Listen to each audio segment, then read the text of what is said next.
Dear students, good evening. Welcome to Law Excellence IAS. Let us start the discussion on today's newspaper, that is 26th September 2022. The first article, A Ground Plan for India's Reformed Multilateralism. Here, what is multilateralism? You have many global institutions like United Nations, etc. These institutions define global political order. Similarly, certain institutions define global economic order. This global order was established after the Second World War. Now, we want to redefine this global order. What are the reasons and what is the objective we want to achieve? That is what we need to understand here. From the mains perspective, the first is why we need to reform the multilateral order which is existing now. What are the efforts of India? And then, what is the conclusion we can make if a question comes on UN reforms or something? That's what we need to understand from this article.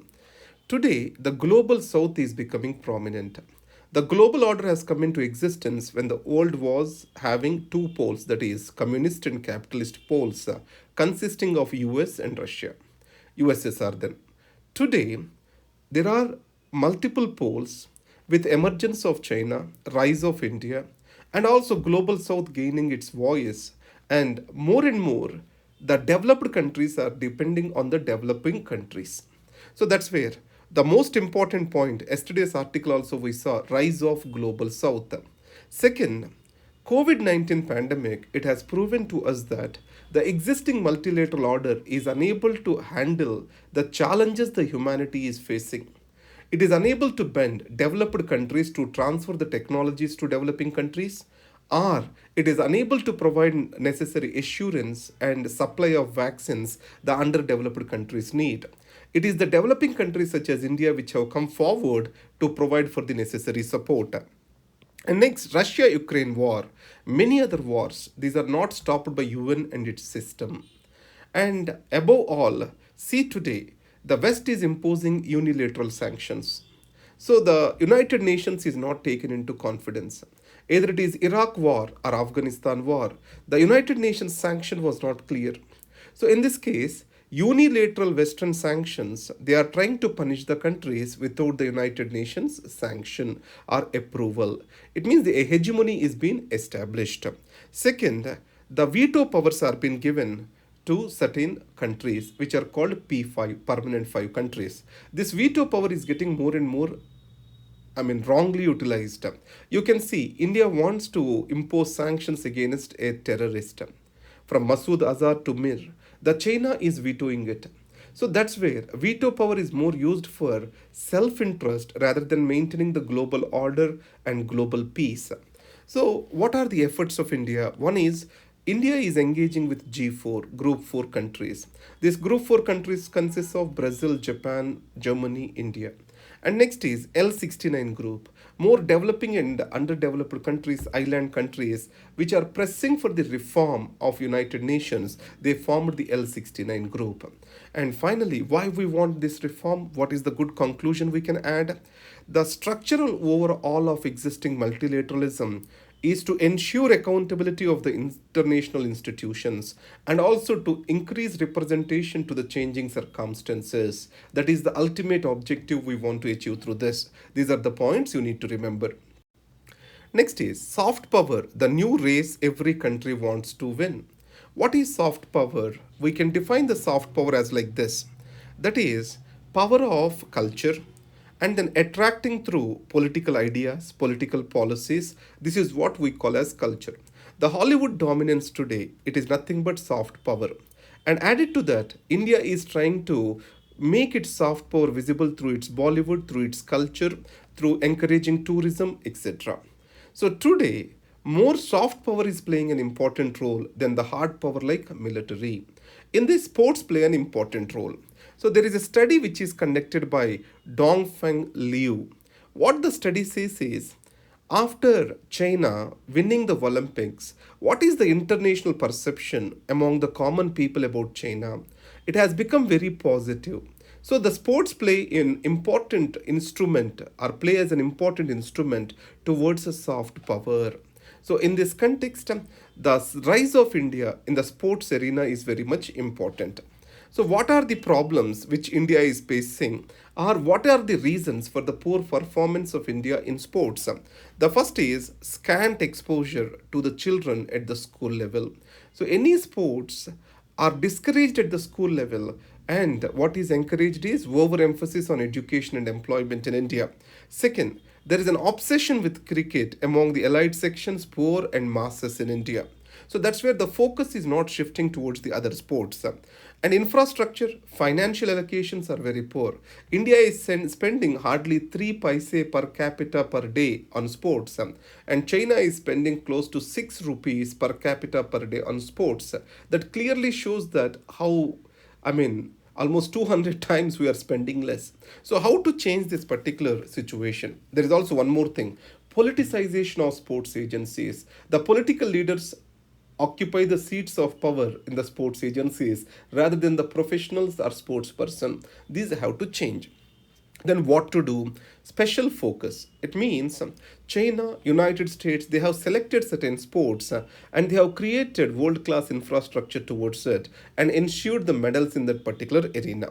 This year, India also started a targeted program that is called Targeted Olympic Podium Scheme. Because of this, India is able to win so many medals at Tokyo Olympics after that Commonwealth. Second, the depoliticization of the existing sports bodies. From depoliticization, we need to make them professionalized. And collaborative training.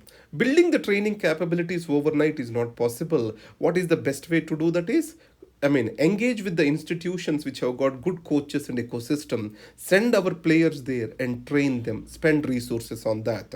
And with regard to infrastructure, creation of infrastructure, private participation has to be encouraged.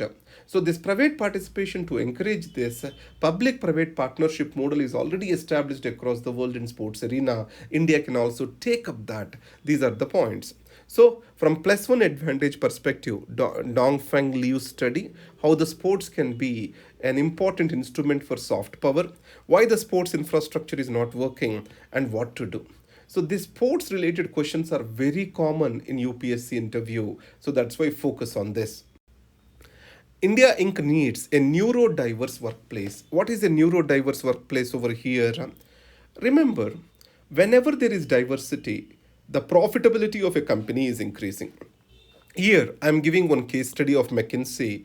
When gender diversity exists, the profitability of the company increased by 25%.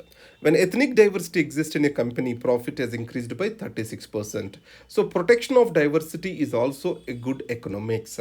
In this case, author proposes for neurodiversity. It means that a workplace shall have the people with certain neurological diseases like autism, etc. These people also can add to the value of the company. They are very, extraordinary with regard to the repetitive tasks and the precision of the work. So in this case, two companies are quoted, Hatti Coffee and Lemon Tree Hotels.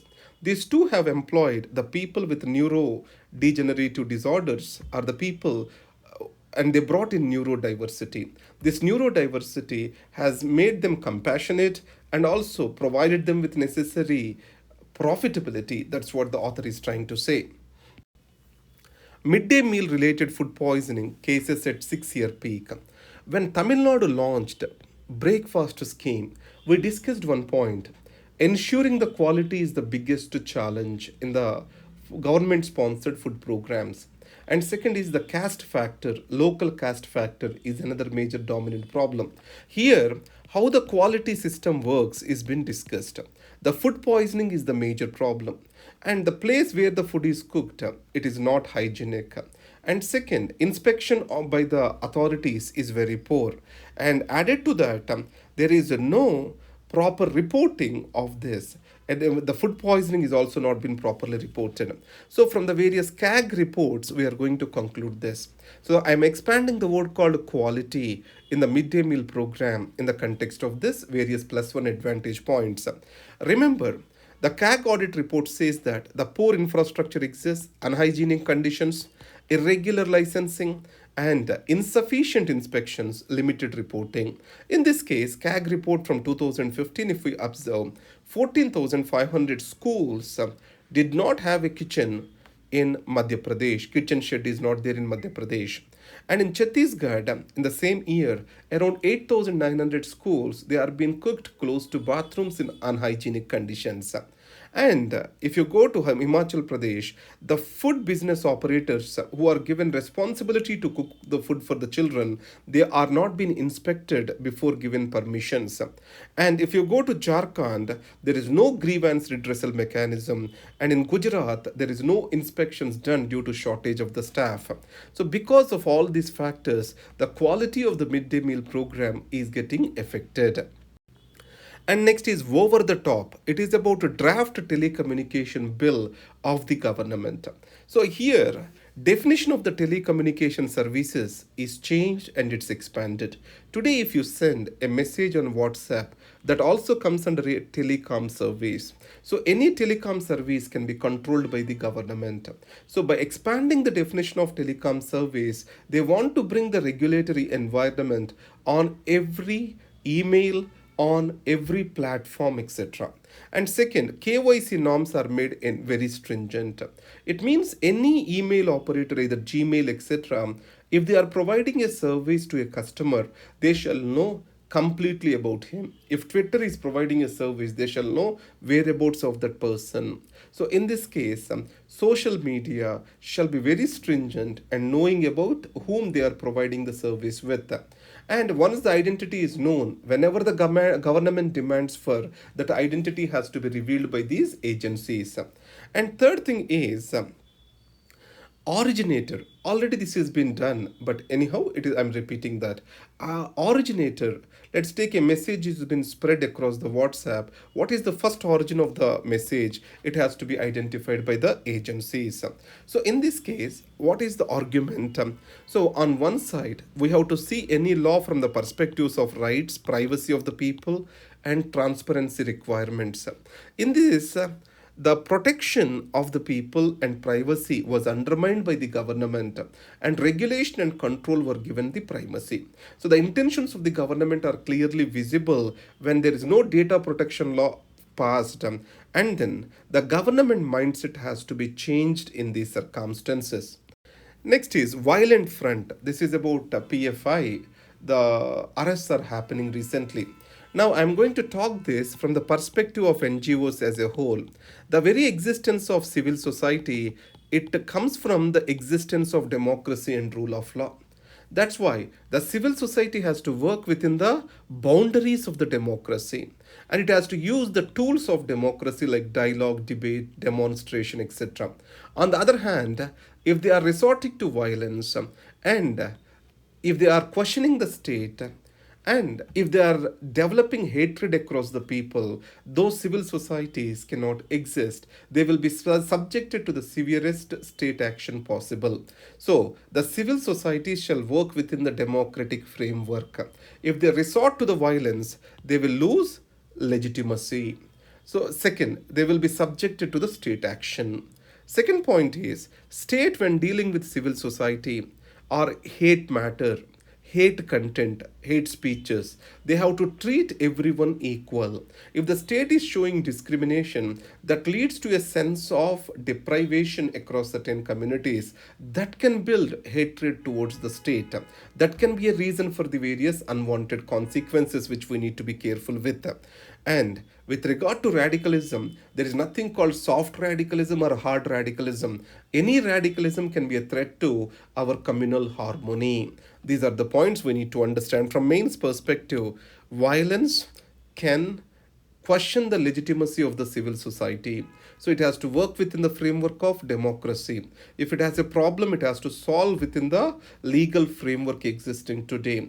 Resorting to violence is not in the democratic framework. These are the articles. As I am in Bangalore, I am visiting Bangalore, so I am unable to do it before camera. And tomorrow I'll be coming back to Hyderabad. From Wednesday, you can get face videos again. So I'm trying to do it as best as possible. And your small comments can make me feel good. And second, it gives me necessary motivation to continue this. Almost I spent 3 hours in delivering this video and that particular notes to you. Right? Please be please be liberal in giving that motivation, and I wish you all the best.